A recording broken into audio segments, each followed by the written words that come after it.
Coming up, the Brooklyn Nets fall once again, this time at the hands of the San Antonio Spurs. The losing streak extends, but we get D'Angelo Russell and Cam Thomas out there assisting the heck out of the game. We dive in on all the important details coming up next.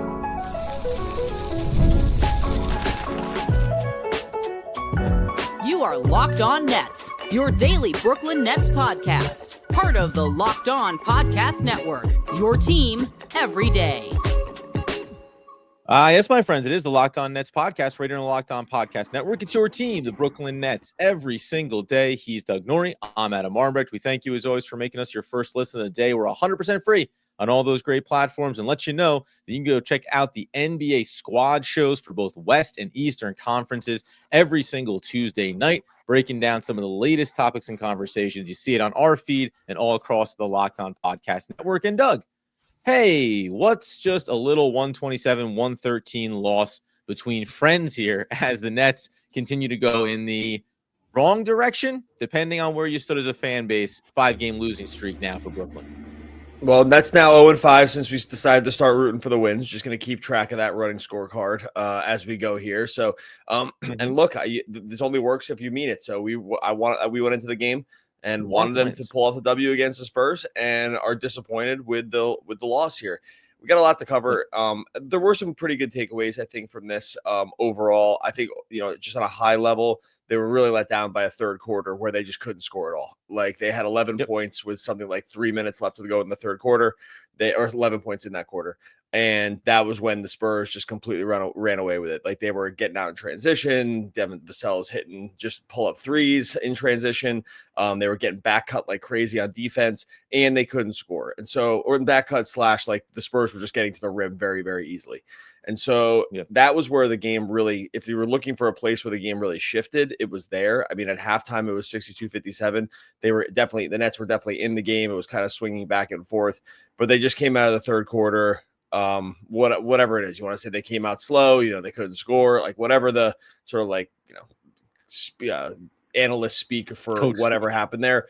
But that was where the tide really shifted, and they just were never able to really come back up. And when Vassell hits a transition three, and the crowd's going crazy, and it's like, wow, this is over. And you kind of knew it already, but that was the definitive point where it's like, wow, this is done.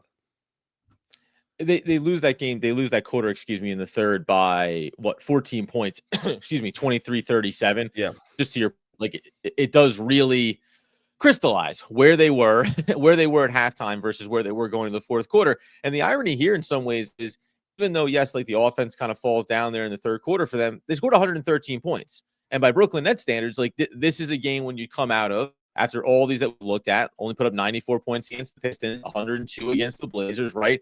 Had a nice game against the Thunder. But outside of that, we've always been talking about, can this team break 100? And for, ironically, even in games when they were winning, like against the Hornets, 97-89, not cresting over that century mark. So you would think that if you just saw 113 and you follow this team night in, night out, and you have Cam Thomas back and D'Angelo Russell's back, you'd say, hey, 113 points, that's probably a recipe for success.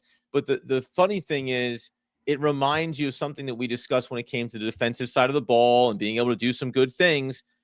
Yes, but the more that you open things up and score a little bit on the offensive end also offers opportunities going the other way as well. And the other thing you mentioned there, in terms of some of the scoring, there's a lot of highlights in this game where it's an individual Spurs player kind of just carving their way through the paint area among 2 or 3 defenders and getting some access at the rim.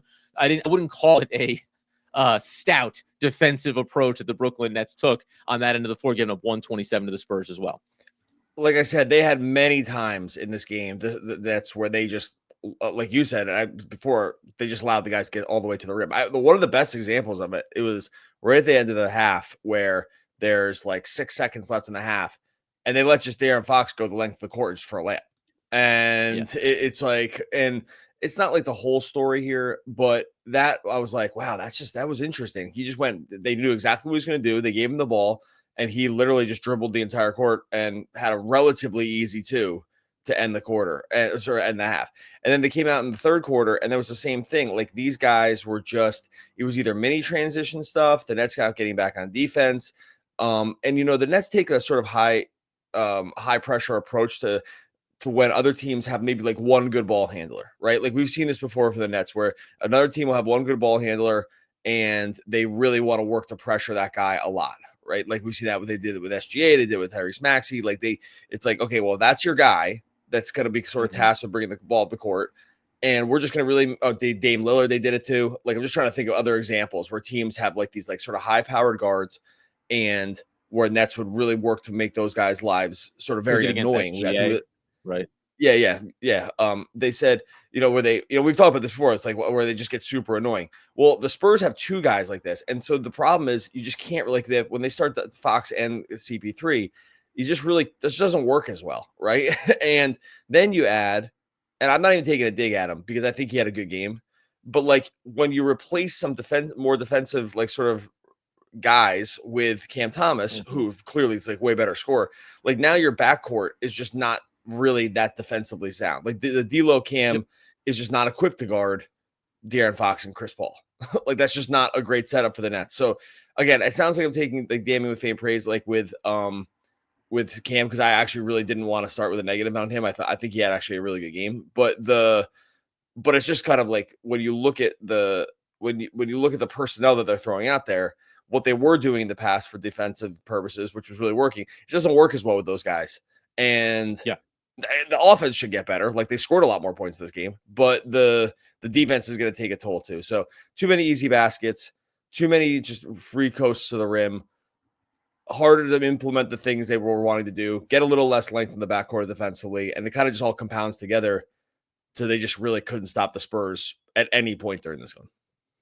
And, I mean, listen, not to be as high level as humanly possible, the Spurs took only 39 3-pointers, but knocked down 46% of them. The Nets took 50 and are continuing to shoot among a league low 34%. And I know that one of the things we've talked about so much, praising Jordi Fernandez for his approach and getting the most out of these guys, and it's great. And one of the things that he wants is a lot of threes. But guess what? There's not a lot of people on this team that hit a lot of threes. So, the volume, which obviously is there, we'll talk about Cam Thomas here in a minute. But I hate to be as like reductive down to the nuts and bolts of the NBA. We've done this before too. 3 points, more than 2 points. More 3 points, better than more 2 points. And sometimes you just fall down in those areas. And that's not even the theme of this game per se, but it's just a reminder, as we talked about all those key percentages a few episodes ago. The Nets are among the worst in the league, a lot of offensive statistical categories, and it makes it hard to bridge the gap here in some of these games. Coming up in a moment, though, Cam Thomas, another game back, D'Angelo Russell back as well. What did we see? What did we like? And what do we maybe realize about a backcourt of these two players that'll be hard for Brooklyn going forward? We'll do that here in just one moment. All right, before we get that, tell you my friends over at Open Phone. If you're running a small business, it means wearing a lot of hats. Your personal phone, it becomes your business phone. Before you know it, you're juggling customer calls all day and all night, and that just becomes the whole thing. As your team grows, it becomes impossible to manage everything. Just your personal phone number. That's where Open Phone comes in. It's the #1 business phone system designed to help you keep your work and personal life separate for just $15 a month. It costs a few coffees, I would know. You get a complete transparency and visibility into everything happening with your business phone number. Open Phone works through an app on your phone or computer, integrates with tools like HubSpot and hundreds of others. Also uses AI-powered call transcripts and summaries, so you have a rundown of your calls and action items the second you hang up. Miss a call, no problem. Automated messages sent directly to your customer, ensuring you never miss an opportunity to engage. Right now, Open Phone is offering 20% off your first 6 months when you go to openphone.com/LockedOnNBA. That's OpenPhone, OPENPHONE.com/LockedOnNBA for 20% off 6 months. OpenPhone.com/LockedOnNBA. If you have an existing number with another service, Open Phone will port them over at no extra charge. OpenPhone.com. All right, so we continue today's Locked On Nets episode talking about the 127-113 loss for Brooklyn, their 5th straight loss here after winning a handful of games. And while certainly we're doing the right thing by rooting for wins and then maybe getting the losses, serving all the angles of the fan base here, I go back to when they were winning some of those games against the likes of the Charlotte Hornets, and yes, a couple wins against the Rockets as well. We talked back then about, they're wins, but let's see where it goes as we work through this. And we had 15 games on the docket talking about, I think you put it at 3 wins with the over-under for you. I think I said maybe they could get to 5. I mean, listen, you got to punch the under at this point here. They're going nowhere near, maybe even 2 wins. Inside this game, though, Cam Thomas, second game back for him. He had, I hate to put it in terms of Yeah, like a Cam Thomas style game. Now, one of the things we've been talking about is the assist numbers and the call out from Jordy Fernandez about what we need to see more of from Cam.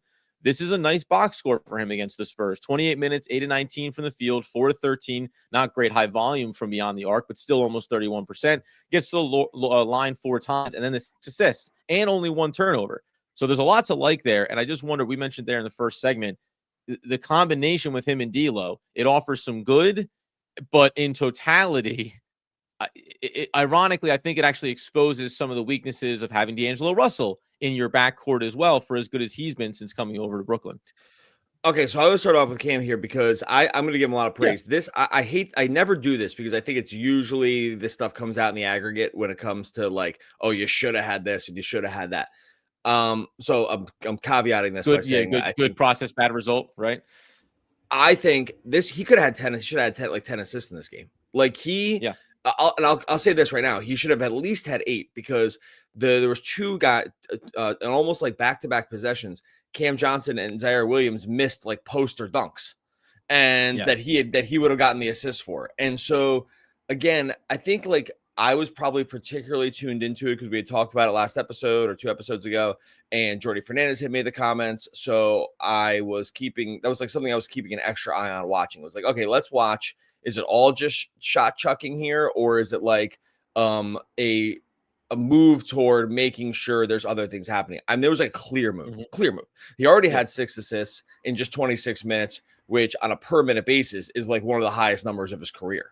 Right. So 6 assists in 26 minutes. Cause we had said like, oh, we needed to see like a 50% jump to like really start feeling good about the assist numbers. Well, this represented it. I mean, this was it. Like he was, I mean, it's more, it's like a 70% jump or 80% jump over his career averages. And if it's per minute, it's even higher. So I think that from seeing that from a standpoint of like, oh, is there a move to do this? I mean, there for sure was. And again, usually just if you dopes that bet over unders and stuff like this are always watching this and like, so I should have done this and should have done that, should have done that, and just getting pissed off at players or whatever. But this is a scenario where watching it, you do get, if you watch the game, you're like, oh, he should have had more. Like this would have been 9 assists would have been like something in the realm of reality. And I'm just like saying, like 2 times guys just missed dunks off of assist of his.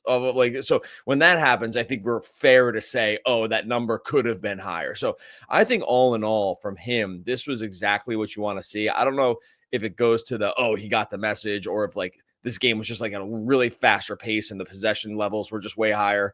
Obviously because the Spurs were just running a run and gun offense where they were just getting layups every time. So like the Nets just got the ball back quicker, right? So the pace in the game was up. But overall, if you were looking for Cam Thomas to become more of a ball distributor here, it clearly happened in this game. And so I think it's a really good sign.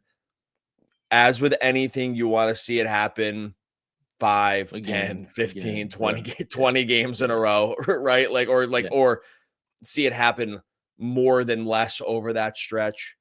But in the end, I don't know how you can't like be Jordy Fernandez or be these, be us who commented on this and not watch this game and be like, oh, yeah, something like clearly on the positive side happened here with ball distribution.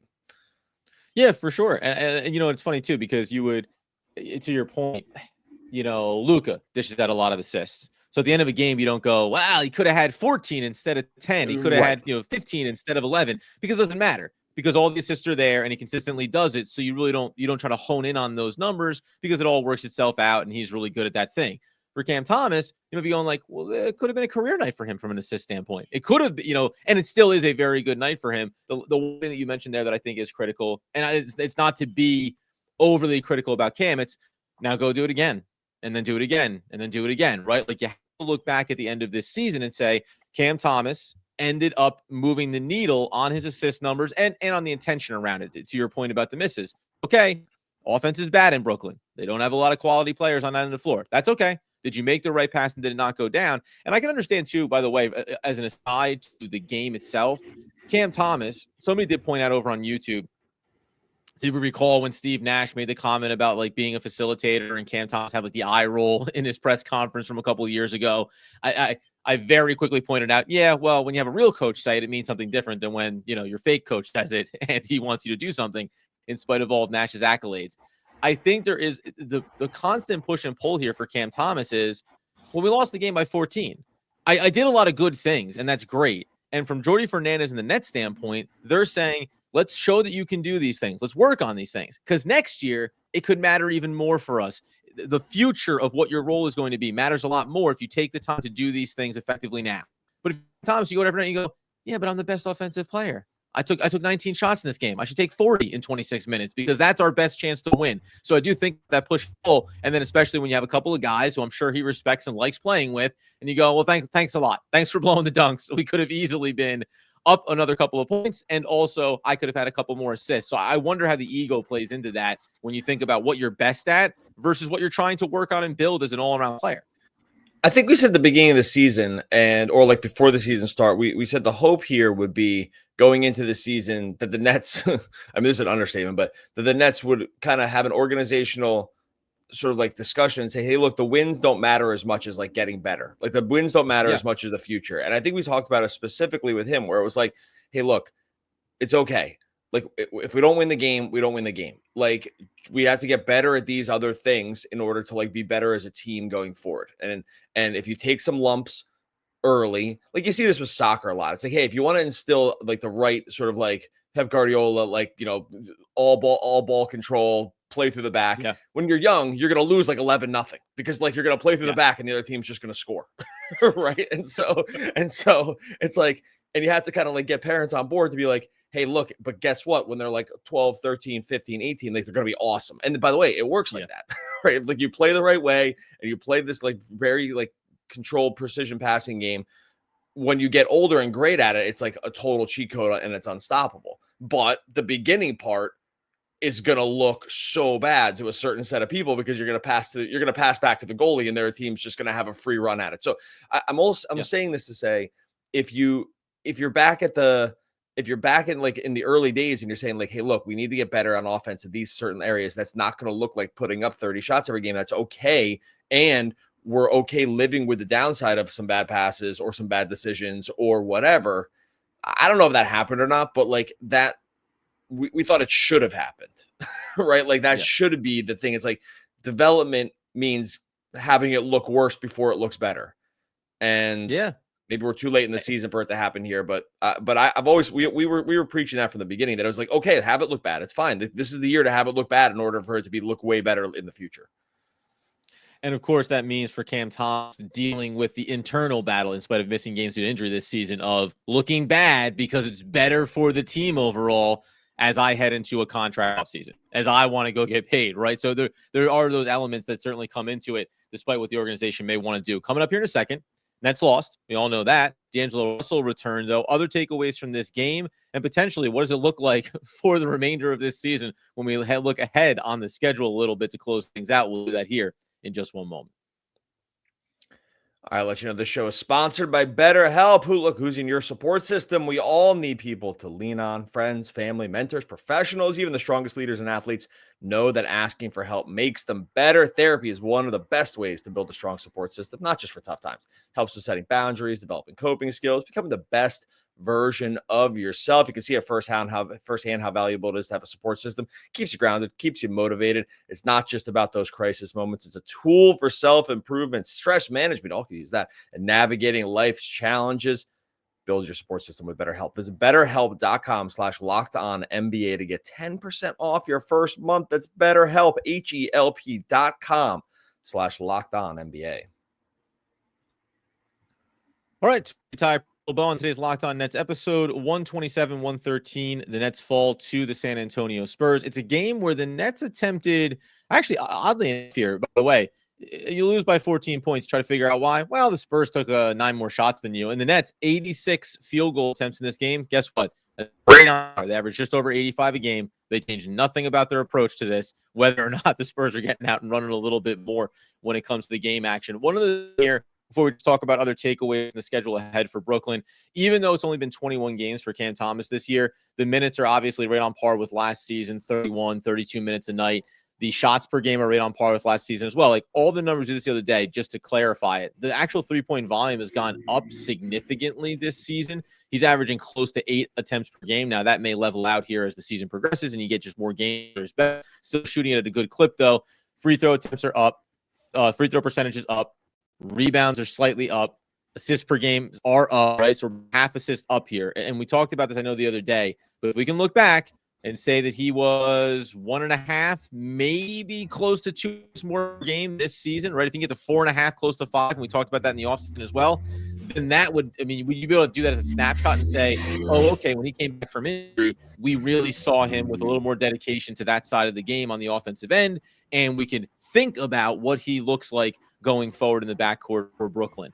What else, if anything, did you like about this game, Doug? Because I on a very high level looked over, saw Cam Johnson's box score, 31 minutes, 17 points, 3 of 6 from beyond the arc, 6 of 10. I will say, and he had 4 assists too. But it is one of those games where I just said, yeah, and it's good and it's consistent. But it's also, we've done this before. It's like, yeah, I guess Cam Johnson, like you'd love to look here with Cam Thomas having a good game and go, come on, Cam Johnson, throw in a 30-pointer here. Let's get that win. And it's just not something that Cam Johnson reaches down into his bag frequently and pulls out the type of like supporting cast, elevate myself to another level for a specific game, for a stretch in the third quarter when you're looking for scores. It's not a knock on him. It's just one of those things that the eye test goes, yeah, like that's who he is. And that's probably worth it. Like it was a very... Yeah, like he's just like not that kind of player. I think it's okay. It is funny. Basically, since the trade deadline, the shootings kind of dropped a lot from him. And there was a report that said, I forget who said it, that there will still be a market for Cam Johnson in the offseason.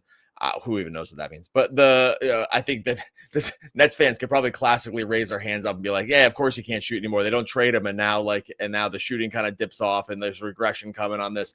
I mean, he's just like not the kind of player. He's just not a volume scorer. He's not just like a microwave kind of scorer guy. He's a really good player. He's had a great year, so I don't really want to knock on him too much. But and he's carried a load and he's stayed healthy and played a lot of minutes. He's had like a great season, so that's great. But he's not ever gonna be this guy that kind of like puts you on his back and just drop a ton of points on someone. That's just not how he is. He's not like a great on-ball creator. He's a great shooter, really good player, but you just need other stuff. I think overall, from this game, the couple things. I mean, Watford was really good off the bench, 12 points, 10 rebounds. He was a plus 18 in those minutes. Some of it was a little garbagey, but like I'm not going to, he's been really, really good this season. So it's been it'll be interesting to see what they do with him. And maybe next episode, we can talk a little bit about like, what are some possible offseason plans with some of these guys and what have they seen? I'll tell you one thing we're glad they're not doing is running this more D'Lo, Daron Sharp, because that combination works. Now, like these guys have played 114 minutes this year. They're plus 22 net rating, 120 offense, 97 defense. We had talked before about like, Daron Sharp and starting.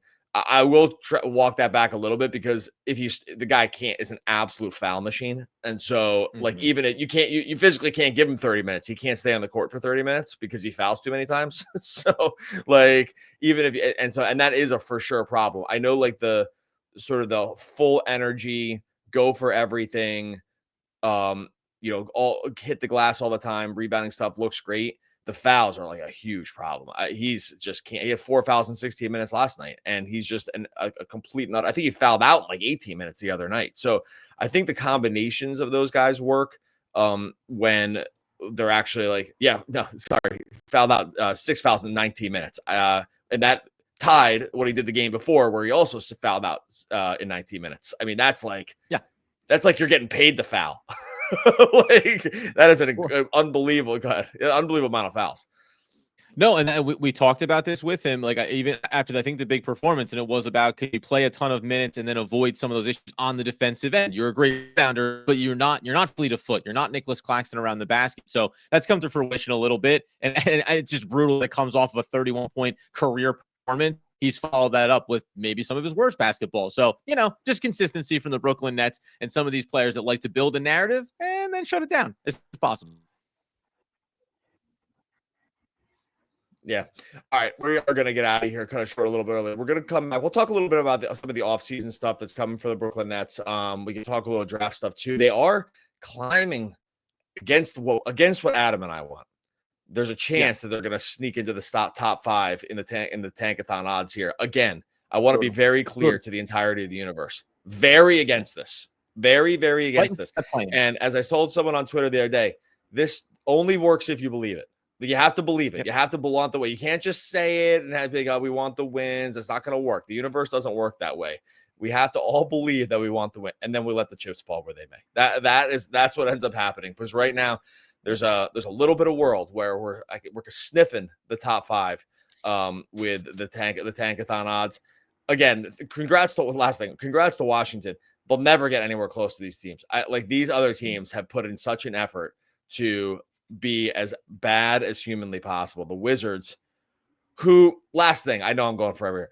The Wizards got so bailed out last year that the Pistons had this historic losses in a row thing. The Wizards were almost just as bad as the Pistons were last year, but the Pistons just piled all their losses together, so it looked even worse because they did them all in a row. Yeah, the Wizards had one more win than the Pistons last year.